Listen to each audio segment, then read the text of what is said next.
Dave?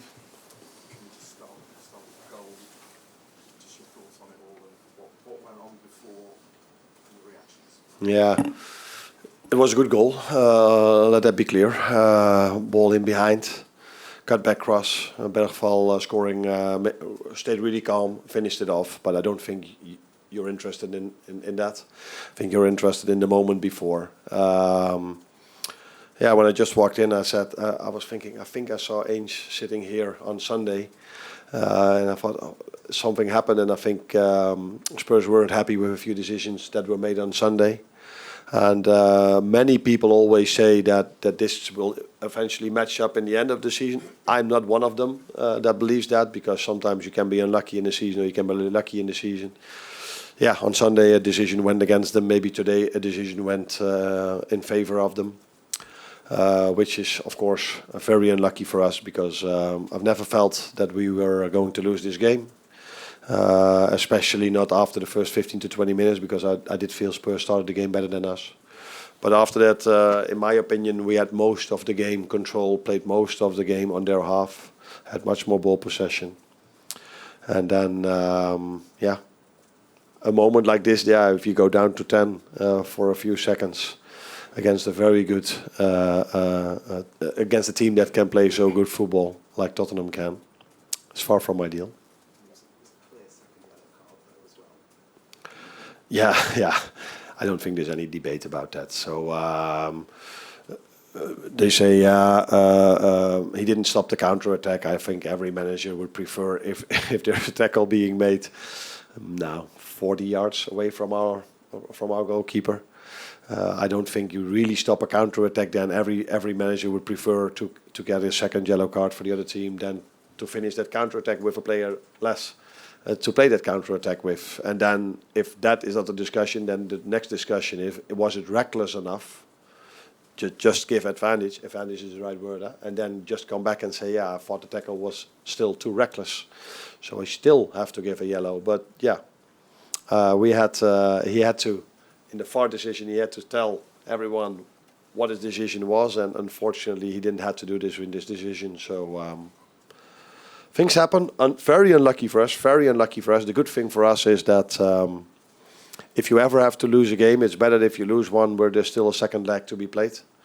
And far from ideal starting position for us, because they have a really good team.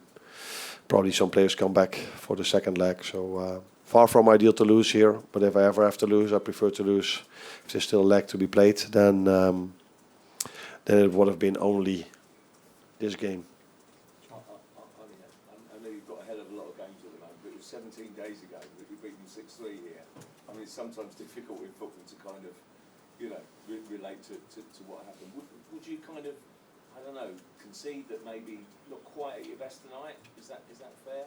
Sorry, your last? Would you concede it's maybe not quite at your best tonight? We're not quite at our best tonight. Your team? Yeah, if you compare it with the 6-3, then that's clear. But I don't think we will reach that level in every single game we play. So you can always expect a reaction from Spurs, which you saw today. You can always expect a reaction from the fans, because it's a semi-final. It's such. We all know how important it is to us, but also how important it is for the Spurs fans to go to the final. So we knew when we came here that it would never be the same game as we played here 1 week ago or 2 weeks ago. But still, I saw a lot of things the same. I think even in that game, the ball possession was equal. But now I think we had 60-40. So many good things to take, for me more than the United game, but the result was not as good as against United. And a little bit of history in English football with that first VAR Yeah. across the stadium. Any thoughts on it? What did you make of it? Just how it worked? I think it's you can judge something on one game, but if it's offside, yeah, then I don't think anyone has to explain something. When he started explaining something, you saw a red and a blue line. So I think it's more. It would be more interesting for everyone if he would have explained why he didn't give a second yellow card, than explaining why he cancelled the goal, because that's what everybody could see on the screen. But I know that that's not the rule. It's the rule to have these decisions where the VAR is involved, and the VAR was of course not involved in yes or no a second yellow. But in general, I think it's let's judge this not on an evening. Let's judge this if we've seen this a few more times. Arne, what was the problem for Quanza? He didn't feel really well. So from the moment the game started till the moment we had to take him off, he felt a bit of pressure. I think he sat on his chest, but it went so fast. Okay, he came off and the game started again. So I have to ask him exactly, but I think he said he didn't feel really well. So it was not an injury, but more not feeling really well. He was though in the last few days a bit ill. Ill is the word I think you use, huh? But we thought he was on his way back.